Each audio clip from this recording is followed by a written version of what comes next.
What's going on, guys? So I just got approved for another credit card and I decided to make a video about which credit card do I think right now has the most, say value on the market, whether you are a student with, relatively good to excellent credit, or whether you're just a young person in general that's looking to get their first couple of lines of credit. I went through hours of research looking over a bunch of different cards over the past couple of weeks because I knew that I wanted to open up another credit card, but I didn't know which one I wanted to do.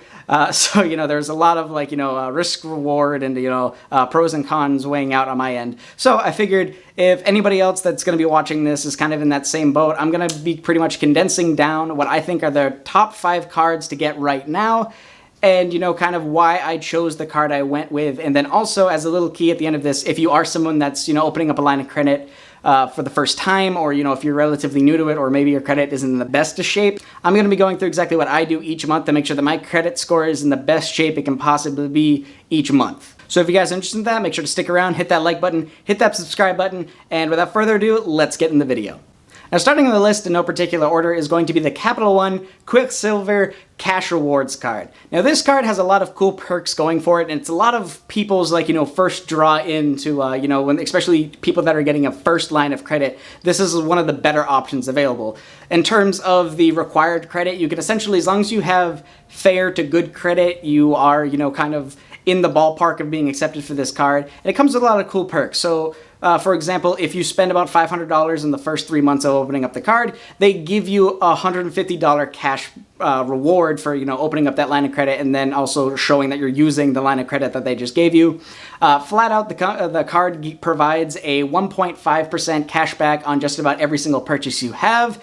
And to top it all off, the card has no annual fee, and you'll notice that all these cards that I'm going to be going over have no annual fee, because while there are some cards that provide an amazing amount of rewards and bonuses and everything like that, and points galore, I personally just do not find much reason to go for any of those credit cards, and I don't think anybody in my age bracket or in my financial bracket will find it the same, because odds are we're not spending enough money each month to really justify, say, a $450 yearly annual subscription just to get a couple of percent cash back on our purchases. So that's just something to keep in mind.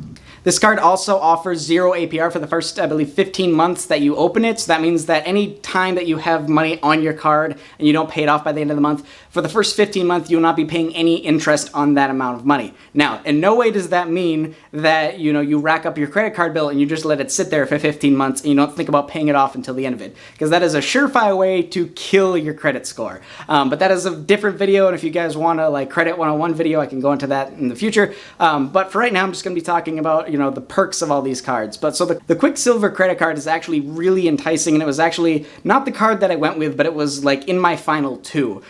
Getting a $150 cash bonus just for signing up essentially using your standard purchasing, in the span of say 1 month to get $150 for free. That's a pretty good deal. I also didn't have a Capital One card at the time, so that was another reason why I kind of just wanted one. But getting 1.5% cash back on all your purchases flat without a rotating category and all of that stuff, as this card provides, is something that I think is very, appealing, and I definitely think that it's something that would sway a lot of people towards it. So if you're someone that's looking for, a quick little lump sum amount of money, and then you also want one of the best cashback cards, flat, without having to deal with focusing on points, getting multiple cards, to get the most amount of savings here and there. If you want a one and done with a cash bonus, I definitely think the Quicksilver is probably the best one on the market for most people, and its credit requirement isn't that high. Now, the next card on the list is the Citi Double Cash Credit Card. So this double cash card is pretty great. In terms of just flat cash back, it is hands down the best. It gives you 2% cash back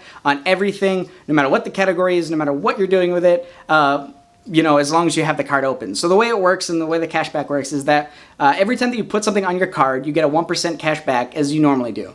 But then when you go and pay that statement off, you then get another 1% off of whatever you just paid off. So essentially, as long as you're, keeping good track of your credit, and you're not letting credit card bills pile and pile up, you're essentially going to be getting 2% back for everything that you spend your money on. And the way that I look at credit cards, especially with a credit card like this type of situation, is that you essentially it's a one step extra using a debit card to gain a reward. Because all you have to do is you swipe your debit card, you wait, the purchase hits your credit credit statement, and then you go to your debit card and you transfer the money over. That's all you really do, and that's all I really do to really make sure that I'm on top of it. And then every time that you do that, you essentially get a 2% discount to every single thing you buy. So that's a pretty amazing perk to have with this card. Now, this card doesn't offer a, say, cash bonus when you sign in the first couple of months, but it does offer a 0% APR for the first 18 months of opening it. Now, the interest rates with these cards, and I'm not going to be spending too much time with them, because if you are at all financial literate, you do not really focus on the interest rates of these cards, because you should never have to pay an interest payment to begin with. So that's something I'm just going to kind of mull over here. Their interest rates they're not ridiculous. I believe they go between, I think, an 18 and a 24%. I'll put it up here. But for all these cards, don't really focus about the interest rates, especially if you're thinking about building up your credit, because you never want to be paying those. And again, just like every other card here, the Citi Double Cash has absolutely no annual fee.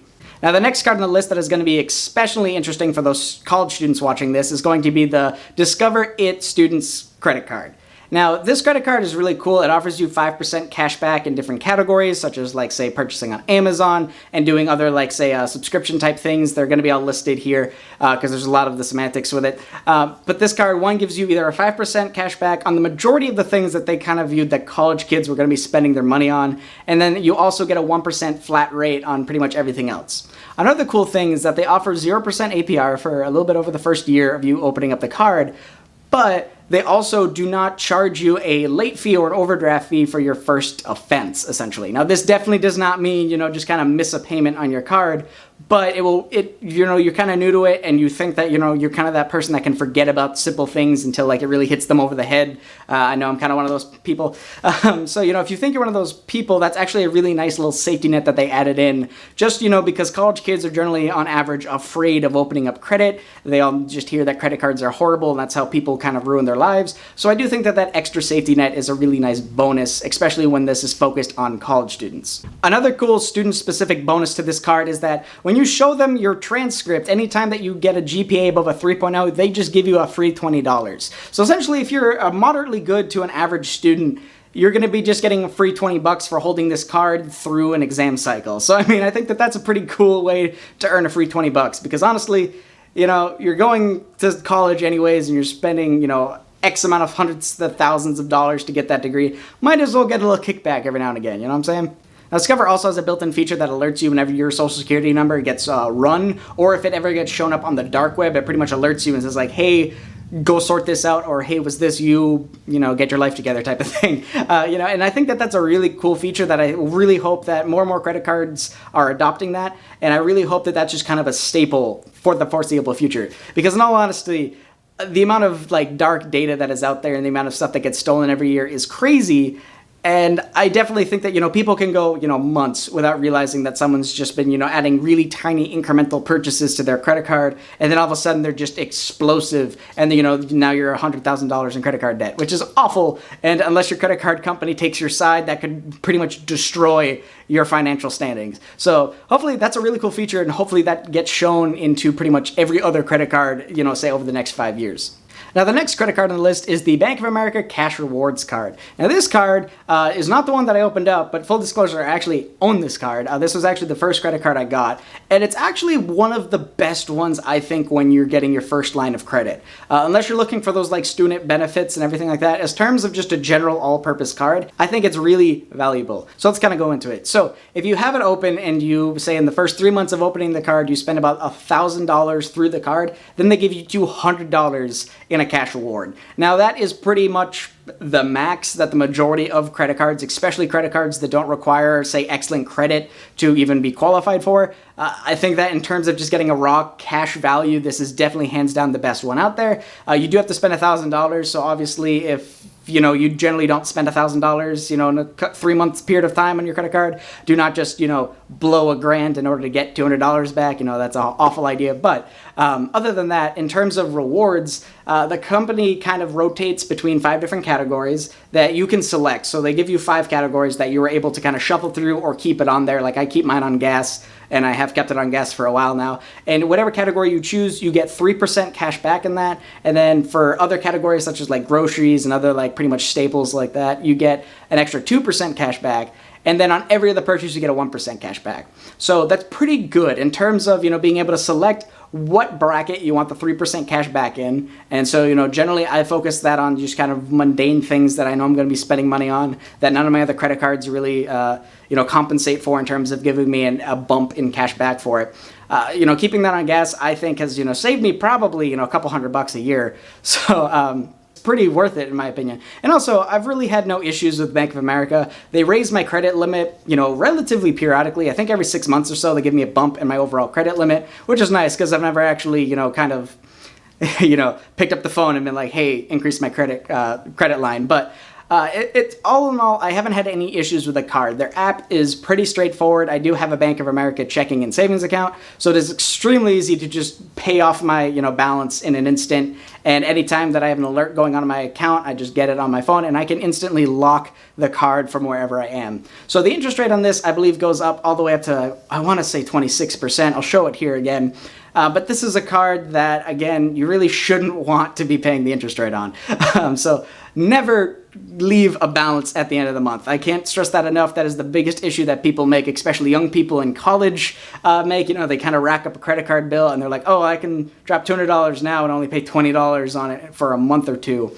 I'm going to do that, and that is an awful way because that interest starts to compound very quickly. But anyways, the credit card also has no annual fee, and in terms of, if you already have a Bank of America checking and savings account, I would highly recommend looking into all the features and all the perks that involve this card and then how closely those align to what your goals are. If you're a student, in my opinion, and say you either have an Amazon card or, if you don't really do a lot of shopping online and things like that, I highly recommend looking into this credit card to be your first line of credit. Now, the last cool perk about the Bank of America credit card is that if you already have, say, a checking account with Bank of America and you redeem your cash back into one of those accounts, you actually get an extra 10% on your cash back. So, granted, if in order to redeem that, you need a minimum of $25 in cash back. So say if you're only spending money and all of it's on the 1% category, you're going to be dropping $2,500 before you get that $25 minimum back. And assuming you already have a Bank of America checking account, it just makes your life a lot easier and you just get some extra money here and there.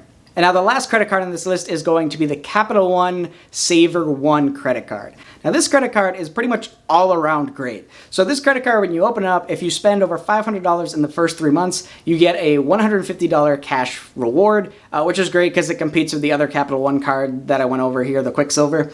But in addition to that, it also talks about giving 3% to any entertainment or dining that you do on your card, which is great because if you're someone that spends a lot of money on food and going out and socializing, so if you're going to the bar, if you're going to, fast food chains, you're getting Starbucks. If you're going, like, say, out to the movies or anything like that, this card, in terms of just entertainment, it's probably one of the best ones you can get, if not the best one in terms of cash back on those miscellaneous purchases, just flat out. You also get 2% back at grocery stores, so hitting that like $500 in the first 3 months is very easy. If you're putting your average expenses, your eating expenses, and your groceries on there, I definitely think that that's something that the majority of people that are looking into a line of credit, even if you're in college, can definitely hit and then get a few extra bucks in your pocket at the end of the day. And then for everything else you buy, you get a 1% flat rate. And anything like this, you can redeem it for just about, anything that goes through the CapitalOne system. But in all honesty, unless you're doing a lot of Uber traveling and, you have other things that like multiply your travel points, in my opinion, I just put it towards paying off my statement. I essentially get like, say, a free coffee every month. Now this card also has no APR for the first 15 months of opening it, no foreign transaction fees, which is pretty nice if you do a lot of traveling, you go into other countries, and you're going to be swiping your credit card, because you just realized that, you've been at a bar and each drink is $9. Now it should be noted that this credit card does have a twin brother, the Savor from CapitalOne, and this card was, hands down all around better, except that this card carries a $95 annual fee after the first year. And that was pretty much what made me just write it off immediately. And again, like I told you guys, in order for me to justify, say, spending $95 and say, the lowest bracket of getting cash back, so I put that into 1%, I have to spend an extra $9,500 a year just to cover the fact that I have this card open. And in my opinion, because I'm not splurging on, large amounts of money each month, I just don't think that that's worth it. So while the Savor credit card does hands down have better standard rewards than the Savor One, I just think that if you're in my income bracket, or, if you're anybody that's, just starting to get into the credit card space, I definitely think that, looking for the ones with no annual fees is definitely the way to go. Now, one thing to keep in mind if you are looking into getting the Savor One credit card is that if this is your first line of credit, you are probably not going to get approved. And that is because this card requires an excellent credit rating in order to get accepted for it. So I believe it requires between a 690 and then an 800 to be approved for it. So I just checked it the other day, I have a 757 credit score right now, and I was approved. So if you're in that bracket, odds are you will also be approved, but obviously, different things with your credit history could vary. But if you're someone that has a 650 credit score, probably not the best option for you. Like, yes, you can apply to it. It's going to ding your credit anyways when they look into it and you get denied. That's just kind of a, 1-2 type of situation. So I'm going to advise, if this is your first credit card, or if you don't have the best credit, that you do not go for the Savor One. However, if you're someone that is, looking for a card, you spend a lot of money out, on restaurants and things like that each month, and you have excellent credit, I would highly recommend looking into the CapitalOne Savor One credit card. Now, to wrap up this video, I'm going to be going down the most important things to think about to keep your credit card and your credit line and your credit score in check at the end of each month, to make sure that you also maintain an excellent credit, or to make sure that you start going in the direction of getting excellent credit. So rule number one, and I've said it time and time again, just here in the video, but also on the channel, is that you should never carry a balance on your credit cards. You do not need to carry a balance on your credit cards in order to build up a credit score. That was an old fallacy that didn't really happen. So like, for example, I have only ever paid one late fee, and it was because I got the date wrong when I first opened up my second credit card.